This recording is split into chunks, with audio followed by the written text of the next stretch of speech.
Hola, ¿qué tal? Un privilegio nuevamente estar en las pantallas de Sabor a Tierra, acompañándoles en un espacio, por supuesto, que tiene ya el cariño de ustedes y se ha enraizado en la parte cotidiana. Usted se informa, se educa, aprende, por supuesto, en este programa, y esa es la intención que tenemos. México. Ayer fue eliminada del Mundial la selección de México. No sé si eso habrá sido trascendente para los mexicanos, me parece que en algún momento sí. Pero lo que ha sido trascendente, o tal vez no tan trascendente como la selección, ha sido el triunfo de López Obrador. Andrés Manuel López Obrador, un candidato, la tercera vez que participaba en un proceso electoral, que ha despertado, curiosamente, un entusiasmo, una alegría, en lo que significa, entre comillas, un bloque de izquierda en la región, que lo único que veía venir en el tiempo era derrotas. Los titulares decían: ayer por fin la izquierda ganó en América Latina. ¿Será tan así? Tengo el gusto hoy día, el privilegio de tener dos invitados especialistas en el tema, amigos de Sabor a Tierra, amigos personales, con quienes seguramente vamos a compartir una grata hora en el programa. Está con nosotros Álvaro del Pozo, un profesional, abogado, experto en temas internacionales. Álvaro, muchísimas gracias por estar con nosotros. Buenos días, Marcelo, un gusto estar nuevamente en tu mesa, esta vez compartiendo con Franklin, así que México ya nos da varias vías para hablar del fútbol, López Obrador, así que México siempre es querido y lindo, ¿verdad? Así es. Está con nosotros el profesor universitario, politólogo, amigo de la casa, Franklin Pareja. Franklin, muchísimas gracias por estar con nosotros. Nuevamente a ti, muchas gracias, Marcelo. Como siempre es un gusto muy grande estar con Álvaro. Así que vamos a disfrutar de México lindo. Te has olvidado de la novela de Luis Miguel que está haciendo furor en Netflix, o sea, todo es México todo ahora. Es México. No, y si nos vamos desde el año pasado, incluso la premiación Oscar, se han dado cuenta que los Óscares tenían el matiz México lindo y querido. ¿Habrá pesado más la eliminación de México o la algarabía por la elección de López Obrador? Bueno, siempre en la vida hay momentos de tristeza y alegría y creo que aquí se combinan bien, ¿verdad? La salida de México en el fútbol era previsible ganarle al Scratch, era muy difícil en esta mundial que está muy bien preparado, y la alegría de haber vivido una jornada democrática donde el órgano electoral en México no tenía posibilidad alguna para alargar ese sufrimiento que muchas veces sucedía en las elecciones mexicanas, donde se acusaban de corrupción, de fraude, etcétera, etcétera. Por lo tanto, la victoria contundente de López Obrador nos muestra por lo menos esa alegría democrática. Así es, además recordamos todos el famoso apagón de Salinas de Gortari. Pero ahora han habido unos escarceos en Yucatán, ¿no? Se ha caído el sistema, típico y claro, y creo que es el único lugar donde Morena, del partido de López Obrador, ha sacado el tercer puesto. Así es. O sea que están entrando. Ahí le ganó a Naya, ¿no? Extrañamente, ¿no? Sí. Ahí le ganó a Naya, el candidato del partido oficialista. A ver, de PAN. A ver, me cuesta entender un poco el perfil de Andrés Manuel López Obrador. Un político que casi por inercia está ahí la tercera vez, como que alguien decía, bueno, ya le tenía que tocar, digamos, ¿no? Pero además de un cambio, yo no diría pendular, pero de un cambio que ha ido de la radicalidad a la moderación, sin duda alguna, ¿no? Veamos algunos rasgos de la biografía de Andrés Manuel López Obrador.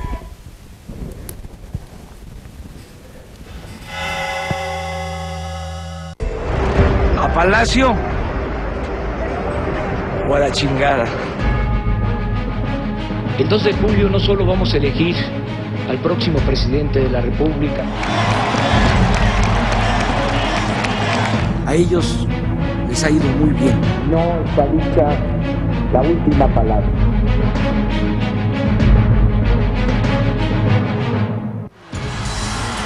A sus 64 años, Andrés Manuel López Obrador ha competido 3 veces por la presidencia de México.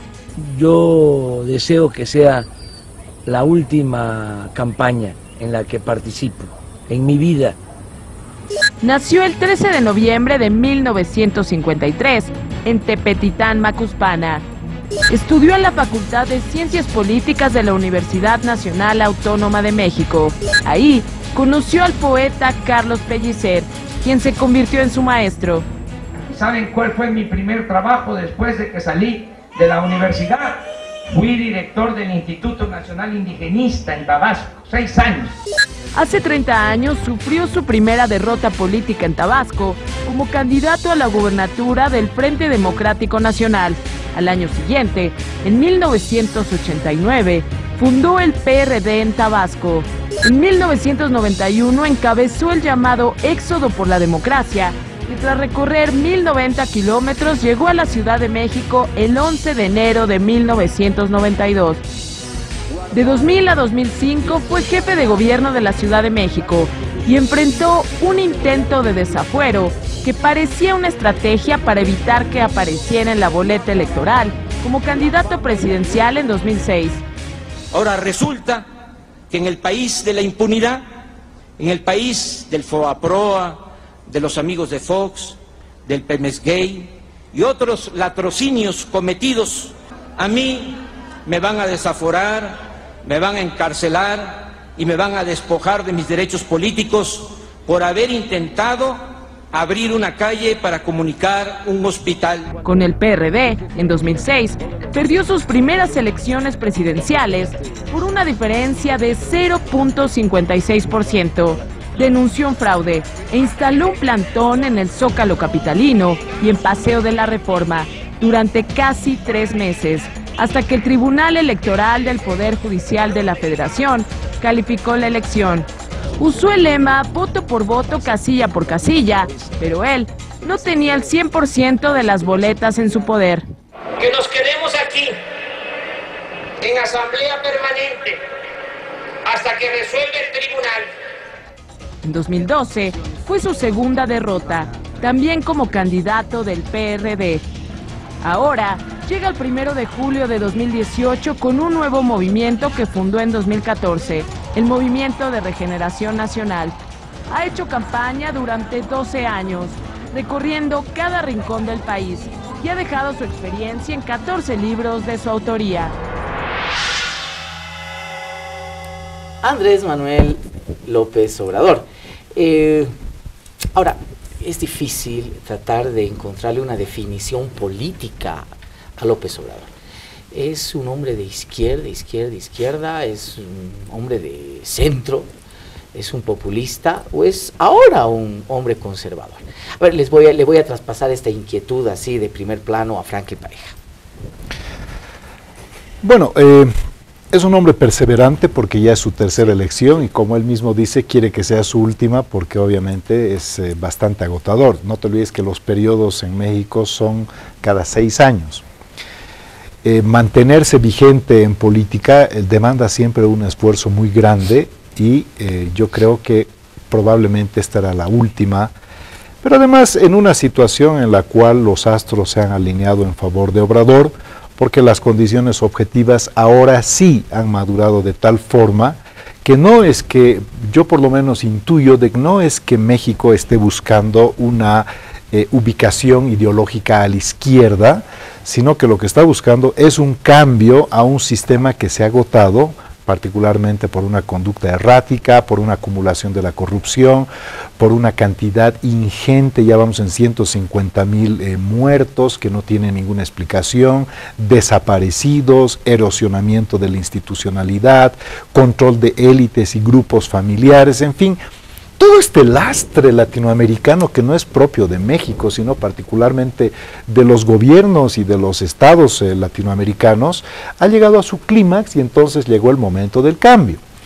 Ahora se dice que la izquierda, ¿no?, por primera vez está llegando. Yo creo que eso es una imprecisión, porque el PRI en alguna medida, que ha estado 70 años, ha tenido oscilaciones pendulares, donde en algún momento con Calderón, por ejemplo, eran más alineados a la izquierda, y probablemente con Salinas de Gortari estaban más en la derecha. Los inicios del PRI eran netamente de izquierda. Por supuesto, ¿no? Entonces no se puede hablar como que si este es el primer momento histórico de la izquierda, ¿no? Yo me quedo ahí, digamos, hasta este momento. A ver, ayer escuchaba declaraciones del presidente Maduro, declaraciones de otros líderes de izquierda, el mismo expresidente Correa en el Ecuador, el presidente Morales en Bolivia, ¿no? Y claro, de alguna manera el optimismo, la alegría desmesurada, en el caso Maduro todavía más, ¿no?, con que festejaban el triunfo de López Obrador, se infería como un retorno de la izquierda triunfal. ¿Será tan así? Están utilizando el momento mexicano un poco para encontrar fuerzas quizás donde no las hay. Es decir, como muy bien Franklin nos decía, si bien podemos decir que López Obrador representa, sobre todo yo creo, un hombre de grandes convicciones sociales, es decir, que va a imponer esa etiqueta en su gobierno, pero decir que es un gobierno de izquierda que viene a fortalecer el socialismo del siglo XXI sería un poco exagerado, o esas pretensiones evidentemente pronto encontrarán las frustraciones del caso. Creo que lo he dicho en algún momento junto a ti también en este programa, que López Obrador va a ser un presidente pragmático, que tiene que enfrentar grandes retos de Estado. Es decir, creo que cualquier presidente que tenga los retos de López Obrador es un presidente que más puede estar dirigiéndose al fracaso, porque es pelear contra un Estado estructurado con violencia, con violación de derechos humanos, con corrupción, sobre todo para decirte los tres grandes males del Estado mexicano. Por lo tanto, ojalá que López Obrador pueda encontrar en el apoyo mexicano, en esa ciudadanía que le ha dado una victoria contundente, la fuerza necesaria para luchar con poderes realmente fácticos como la Fiscalía Mexicana, la policía. Es decir, hay que pelear con monstruos, y no sé si López Obrador, más allá de ese apoyo ciudadano, va a poder, porque la lucha se la hace ahora en otro escenario, ya no en las urnas electorales. A ver, hay un dato que es, creo, devastador para la realidad económica mexicana. 70% de la economía mexicana depende de Estados Unidos. Increíble, o sea, creo que uno de los países que en otrora luchaba, por lo menos discursivamente, más contra la dependencia, contra el imperialismo, durante las últimas décadas más bien ha concentrado muchísimo de su crecimiento económico en relación a la dependencia de la economía norteamericana. ¿Cuánto le puede vender México a Estados Unidos? Esa es la clave, ese es el debate fundamental. Es más, lo hablábamos con Álvaro en un programa anterior. En los debates presidenciales, el tema de América Latina prácticamente estaba ausente, todo era Estados Unidos. ¿Cuál será la política que tomará López Obrador en relación a su vecino del norte? Mira, ya que tocas este punto que me parece muy importante, López Obrador, a diferencia de Correa, a diferencia de Maduro, a diferencia de Morales, no lo ha encumbrado al poder el discurso hostil, beligerante y extremadamente radical. Más bien López Obrador se dio cuenta que en sus dos anteriores participaciones en las elecciones esa radicalidad no le permitía crecer, con lo cual más bien viró a la moderación, lo que tú has manifestado al principio. Porque esta moderación está directamente vinculada a una certeza que tú tienes que traducir y mandar como un mensaje a tu sociedad, que en alguna medida tiene una interdependencia con el bloque económico más fuerte de América. Estamos hablando de el TLCAN, ¿no? O sea, el Tratado de Libre Comercio de América del Norte, NAFTA, su acrónimo en inglés. Entonces tú no puedes pelearte pues con tu socio comercial más importante si la interdependencia va a ser por siempre. No digo dependencia, digo interdependencia, porque es de ida y de vuelta. El último año, el año 2017, México ha batido récord en exportaciones, ha exportado 65 mil millones de dólares, su pico más alto. ¿Quién se quiere pelear con tu principal mercado? Las inversiones norteamericanas en México tienen una canasta del 39%, o sea, de toda la inversión que llega de España, de Israel, de Alemania, Estados Unidos solito es el 39, casi 40%. ¿Quién va a ahuyentar esa inversión extranjera directa? La generación de empleo que está vinculada a empresas norteamericanas que están en México es tan grande que precisamente Donald Trump lo que ha querido hacer con su política arancelaria es repatriar el dinero americano para generar fuentes de empleo en Estados Unidos, lo mismo que quiere hacer con China y otros países. En esa situación, en términos económicos, tú sabes que la economía finalmente sofoca la política y no es viceversa. Así que López Obrador, para empezar, se mueve en otro circuito, no se mueve en el circuito sudamericano, no se mueve en ALBA, no se mueve en Mercosur. México se mueve en el circuito norteamericano. Canadá y Estados Unidos viran a China y viran a Europa. Así que no estamos jugando como socios estratégicos con ningún país sudamericano y menos con países caribeños. Por último, México no tiene necesidad de asistencia económica o energética de países tradicionalmente que apoyan la logística, en algunos casos militar o económica, como era Venezuela, que da asistencia energética a los países del Caribe y los tiene en alguna medida fidelizados. Esto nunca sucedió con México, porque México es un gran productor de petróleo y además de petróleo de muy buena calidad, lo que genera una diversificación de su política hidrocarburífera y lo que además fortalece su relación con Estados Unidos. Así que la morfología y la composición de México no es que lo vas a ver abrazado de Maduro, enarbolando las banderas del socialismo del siglo XXI. Esta alegría que estamos viendo en los gobiernos progres de nuestra región no tiene que ser exitista, porque México está en una realidad diferente, juega en otro circuito, juega en las grandes ligas, y López Obrador no ha llegado por la beligerancia, sino más bien ha llegado por una moderación en un momento muy importante. Algo que menciona Franklin que me parece importantísimo es el hecho, indudablemente, además de el método que plantea utilizar, por lo menos exclusivamente, López Obrador en relación a la diferencia, por supuesto, de los gobiernos de América del Sur.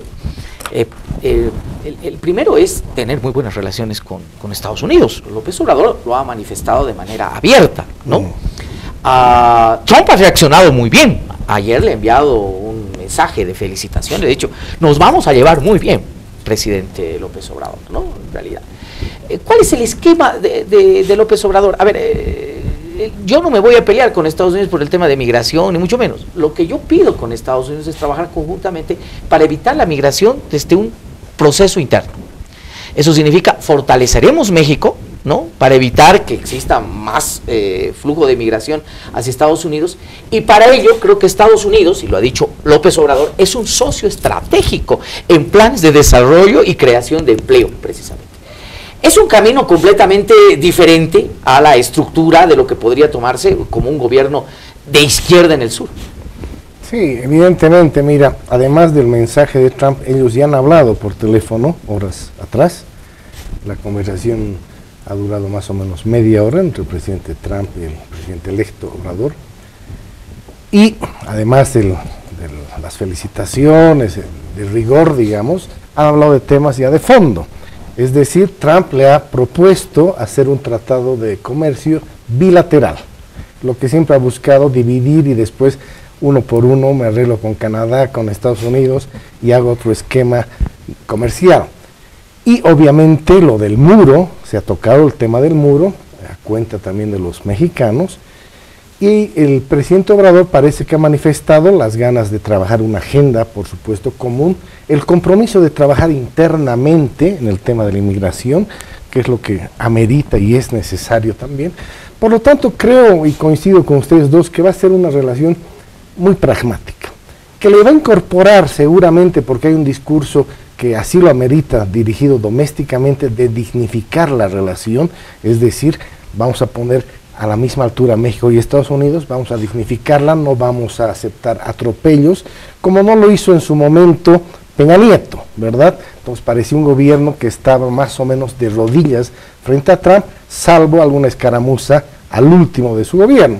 Por lo tanto, creo que va a dignificar, pero en la práctica va a estructurar una relación que le permita también a México estar tranquilo con ese socio que, con los datos que nos da Franklin, es absolutamente impensable, inviable, que existiría una ruptura en la relación política y económica con Estados Unidos. Por lo tanto, ojalá veamos una relación mucho más digna para los mexicanos, pero también que obviamente se prepare una agenda donde los daños que se puedan revertir en la economía mexicana a partir de una ruptura del TLC no sean tan graves, ¿verdad? Hay que buscar nuevas vetas. Creo que a México le falta mirar a Europa con mayor rigor, lo ve a China perfectamente, a Europa le falta, a nosotros no nos va a ver por intereses comerciales, quizá con el Grupo de Lima podamos ver una presencia del presidente Obrador, porque hay un escenario privilegiado en el Grupo de Lima que puede ser una oportunidad para México tomarlo, quizá con algunos matices diferentes a los de Peña Nieto, pero hay un puesto ahí que está esperando por México. Es importante, la relación con la OEA creo que va a ser poco más menos de lo mismo que ha venido haciendo México en la OEA, muy aliada de Estados Unidos en los temas que a Estados Unidos lo conviene, porque México va a jugar en todo caso sus intereses propios. A ver, Álvaro lo puso muy claramente. A ver, el papel de México en la Organización de Estados Americanos y en el Grupo de Lima fue determinante, diría yo, un espaldarazo muy fuerte para tomar ciertas decisiones en torno al régimen de Maduro. No nos olvidemos de ello, ¿verdad? El presidente Peña Nieto fue clarísimo en desconocer no solamente el proceso electoral, sino desconocer el estatus democrático que tiene el gobierno venezolano. ¿Esto variará? En alguna medida puede ser, porque López Obrador también no puede ser incoherente con un viraje que aparentemente le está dando y con un liderazgo que él tendría que asumir, no bajo la égida del chavismo, más bien con un liderazgo propio. Yo lo asemejo más, digamos, a un fuste estilo Lula, ¿no?, que un Chávez. Recuerda que Ollanta Humala, cuando hizo sus primeras apariciones políticas, era un émulo chavista y le fue como en la guerra. Cuando fue asesorado por los lulistas, modificó notablemente su línea discursiva y tuvo éxito político muy importante. Entonces, si bien compartimos una región, pero hay estilos y hay improntas diferentes que se van dosificando. Por eso lo veo, si hacemos una analogía, un poquito forzada por supuesto, lo veo más en una línea de un líder regional, además que México tiene un peso específico importantísimo en Latinoamérica. Después de Brasil es México, ¿no es verdad? Pero además su ubicación geográfica también juega en las grandes ligas comerciales. Por lo tanto, México jamás va a tomar una posición subalterna en términos de presencia política. Y en la región yo creo que podría marcar un acento más moderado, no tan beligerante con el régimen chavista. Basta que México se neutralice, sí, que podría hacerlo, lo que es Obrador, para darle aire. Eso es más probable. Entonces Venezuela lo que tendría es un detractor menos. Quizás no tenga un respaldo más, pero sí un detractor menos. Es eso. Porque en la línea, y con esto cierro Marcelo, Macri y Peña Nieto pues tomaron el liderazgo frontal y radical contra Maduro. Es eso, ¿no? Permíteme un añadido acá. Peña Nieto rompió toda la estructura histórica e ideológica de la doctrina Estrada. Es decir, la doctrina Estrada, decían los mexicanos, nosotros no nos vamos a expresar ni manifestar sobre un gobierno o otro gobierno de otro país. Nosotros, el momento que no reconozcamos un gobierno, vamos a retirar nuestros diplomáticos o vamos a dejar en un nivel muy bajo. A diferencia de la doctrina Tobar, que es la esencia de la cláusula democrática, no se va a reconocer a ningún gobierno que haya llegado por la vía no democrática. Y Peña Nieto empieza a ejercer un liderazgo absolutamente poco vistoso o poco antes haberlo visto en la historia de Latinoamérica, tan entrometido en un tema muy latino. Por lo tanto, hay un cambio total. Por eso yo de alguna manera entendía la racionalidad de la alegría del presidente Maduro ayer, en el sentido de lo que dice Franklin, ¿no? Probablemente no ganes un aliado fundamental, pero probablemente México, con López Obrador, se neutralice en esta posición que ha sido de liderazgo en la OEA y en el Grupo de Lima. Vamos a volver después del corte con mucho más todavía de México.